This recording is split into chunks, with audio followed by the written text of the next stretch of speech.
Vamos então nós falamos da igreja, então como era a igreja dos cristãos primitivos, lá do primeiro, segundo, terceiro século. E agora nós vamos falar de aspectos, pode passar, aspectos aí de vida cristã, não vamos falar de tudo, né? Mas nós vamos falar do casamento, por exemplo, que eu acho que é interessante. A visão deles era de plena crença em Hebreus 13, 4. O que diz em Hebreus 13, 4? Digno de honra entre todos seja o matrimônio, bem como o leito sem mácula, porque Deus julgará os impuros e adúlteros. Então eles tinham plena crença nisso aí, para eles era digno de honra o matrimônio. É claro que alguns, seguindo os conselhos de Paulo lá em 1 Coríntios, qual é o capítulo? Conselho para não se casar. 1 Coríntios 7, exatamente. Então o conselho de Paulo, alguns seguiam, porque realmente era sofrimento em cima de sofrimento. Vocês já devem ter visto filmes em que o indivíduo não tem nenhum medo de morrer, mas se o bandidão lá pegar alguém da família dele, muda tudo, certo? E ele muda da água para o vinho. Então, evidentemente que naquelas condições de perseguição, muitos optaram realmente por não se casar, para não empilhar sofrimento sobre sofrimento. E para que isso também não fosse uma pedra de tropeço para eles, né? Mas o casamento era honrado por todos. Clemente de Alexandria disse: por todos os meios então devemos nos casar, tanto para o bem do nosso país, como para a sucessão dos filhos e para o completamento do mundo, já que ele pertence a nós. A visão do Clemente de Alexandria. Dentro do casamento, e só dentro do casamento, o sexo é bom, certo e apropriado. Deve ser praticado e honrado. Lembre-se que os cristãos viviam numa época que era um mundo de dois extremos. Você tinha aqueles gnósticos anticorpo, como Marcion também era um deles, né? Em que tudo que era da matéria era ruim, então eles eram totalmente avessos ao casamento, ao sexo. E você tinha as perversões, você tinha as orgias romanas, você tinha todo tipo de perversidade sexual. Eles viviam no meio dessa sociedade em que você tem esses extremos. Eles tinham a posição bíblica. O Clemente de Alexandria colocou assim: a atividade sexual deve estar limitada ao casamento e deve ser exercida como um esforço reverente e cheio de propósito. Que jeito de colocar, né? É uma coisa meio estranha. Mas é a maneira como eles colocaram. Mais tarde, com o fortalecimento do ascetismo e do monasticismo, o que é ascetismo? É viver uma vida de privações. O que é o monasticismo? É você ser um monge, é você se isolar da sociedade. Né? Claro, isso a grosso modo, né? Só para explicar para quem de repente não conhece essas palavras.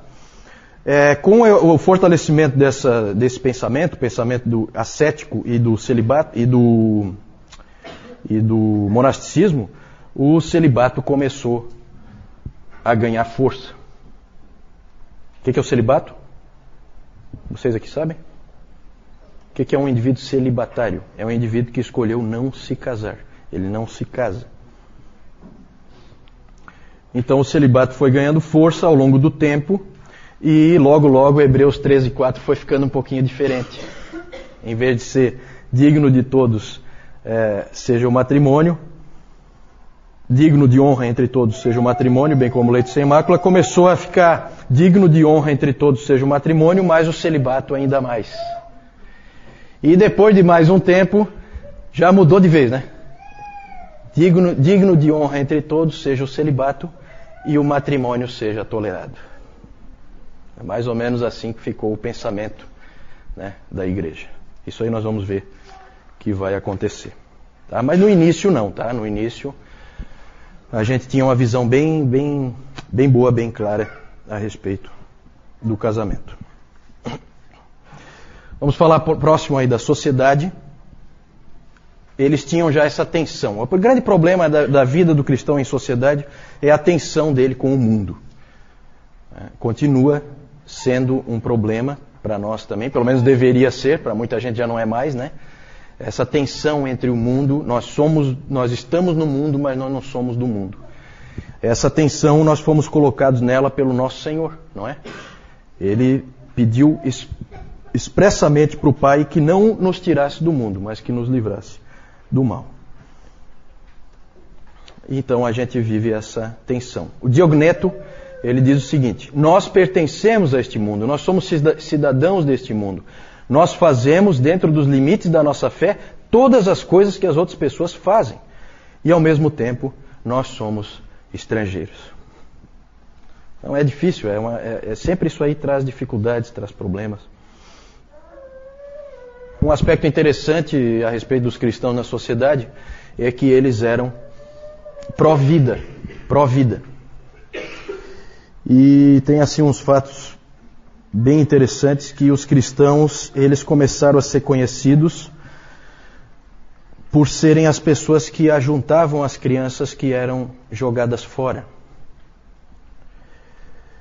É interessante porque existe uma carta do ano 1 antes de Cristo, de um marido que tinha viajado. Ele mandou uma carta para a esposa. É uma carta de amor, uma carta romântica, em que ele fala palavras românticas para a esposa. E essa esposa dele estava grávida. E aí ele, num determinado momento, ele diz para ela o seguinte na carta: se for menino, fique com ele. Se for menina, jogue fora.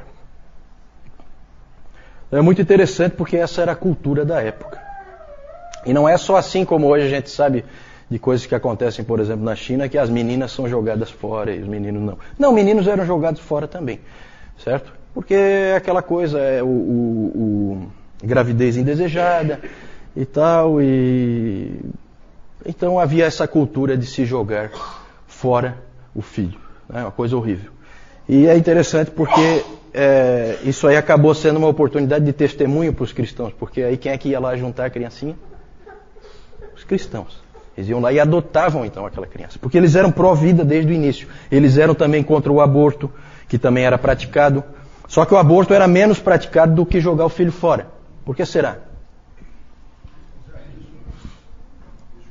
Exatamente. É o risco. Certo? A criancinha pode morrer, né? Mas a mãe não, né? Essa é a ideia. A minha vida é mais importante que a do meu filho. Interessante esse tipo de pensamento. E os cristãos costumavam recolher as crianças e eram totalmente contra o aborto, que era praticado, mas era menos praticado. Eles tinham uma tremenda compaixão pelos necessitados. As coletas que havia, né, na igreja sempre havia coletas, e elas sempre eram para os necessitados, sempre eram para a caridade. Naquele tempo a igreja tinha pouco custo, como nós vimos, acho que fica claro isso, né? As igrejas eram nas casas e o pastor não era sustentado pela igreja. Ele era um homem, um profissional de algum tipo de profissão, né?